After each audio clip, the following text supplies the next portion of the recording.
Hey, good afternoon. My name is Kevin Gilmore with the National Weather Service office in New Orleans, Louisiana. This is your weekly weather briefing where we will be discussing the potential for hazardous weather across the area in the next 5 to 7 days. We'll start off with the situation overview. We'll be monitoring temperatures as we go into the weekend as we're expecting a slow climb increase in temperatures, especially Saturday and Sunday. However, we're going to see the chance for rain showers increasing late this weekend into early next week, which may pull temperatures down, but at the same time may pull humidity levels back up, with the potential for excessive heat indices as we get towards Monday and Tuesday of upcoming next week.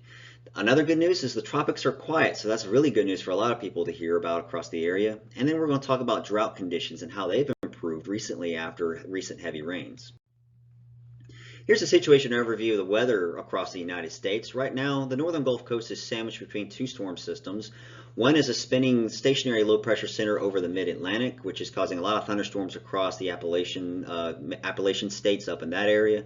Also, we have a cold front over the central plains, which is causing some severe weather in the upper Mississippi Valley regions. But we're sandwiched in between the two, which has caused a lot of dry air to filter down the northern Gulf Coast, as you'll see here with the water vapor imagery. The brighter colors, the brighter yellows and oranges represent very dry air in the atmosphere. The blues and whites are more moisture. So you can see that spinning a counterclockwise low that I just talked about across the mid-Atlantic. And with the cold front that's relatively stationary over the central plains, we're kind of sandwiched in between the two, which has allowed for a lot of that dry air to sink down the Mississippi Valley region down into the northern Gulf Coast. And that's helped with suppressing a lot of afternoon thunderstorm development across the area of the past few days. But let's go ahead and talk about temperatures. This is temperatures for New Orleans in the top left, you see there, and Baton Rouge in the bottom right.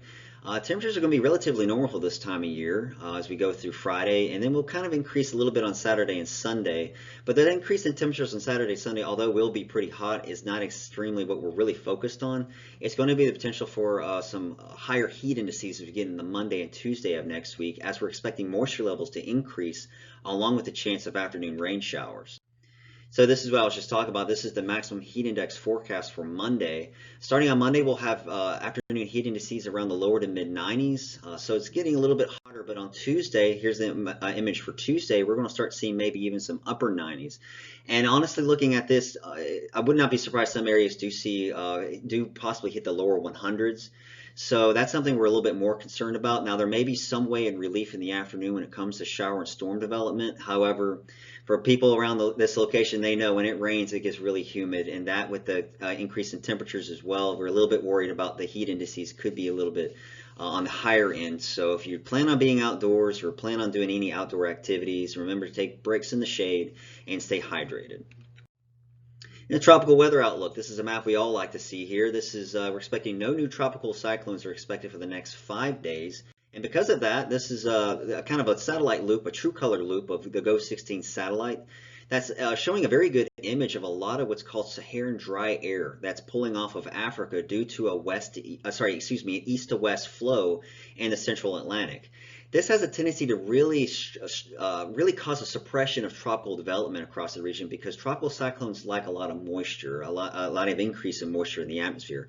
And dry air has a tendency to, in a way, choke them up a little bit where you don't like to see good development. So this is some good news. This is the reason why we're not expecting tropical development in the next 5 days, along with some unconducive environmental shear across the area.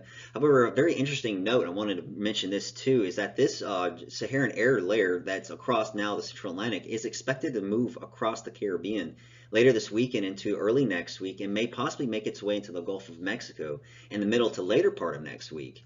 And if that comes across the area, we've seen that actually before a few times. That can actually cause some very pretty sunsets and sunrises due to the optics and the dust in the atmosphere having an effect of where the sun's lower on the horizon can kind of make some really pretty bright colors from the sun. Also, if you're a little sensitive to the dust, it could flame up some allergy issues, so that's something to consider too. But the good news, again, is that it's going to help with suppressing tropical activity, which, of course, is something we like to see, especially this time of year. And this is another map, too, that's showing an indication for the brighter reds you see here, that's where a lot of the core of the dry air is. And we'll see this parading off to the west for the next 5 to 7 days. Precipitation, as we were just talking about, between today, tomorrow, which is Friday, and on Saturday, there'll be just some hit or miss showers here or there, not really that big of a deal. Most areas will be dry. But by Sunday, which is the image you see to your left, we're going to start seeing showers and storm coverage increasing a little bit more so west of I-55. And on Monday, which is the image to the right, the rain chances really increase, 60 to 70% chance widespread across the area. And we want to mention as well, too, this is primarily in the afternoon hours. This is just a more widespread coverage of showers and storms in the afternoon and possibly going into evening hours. Here's forecast total rainfall Sunday through Tuesday at the core point of where we're really going to see that increase in rain showers in the afternoon. We're expecting widespread amounts of around 1/4 to 1/2 inch. However, with summertime storms, you know that they pop up in one area, they'll deliver a lot more heavy rain in one area than will another. So what we're very concerned about is locally higher amounts could be exceeding 1 inch in some areas, maybe even higher than that in certain days. So a lot of rain, of course, has been much needed across the area. So a lot more rain is forecast along the way.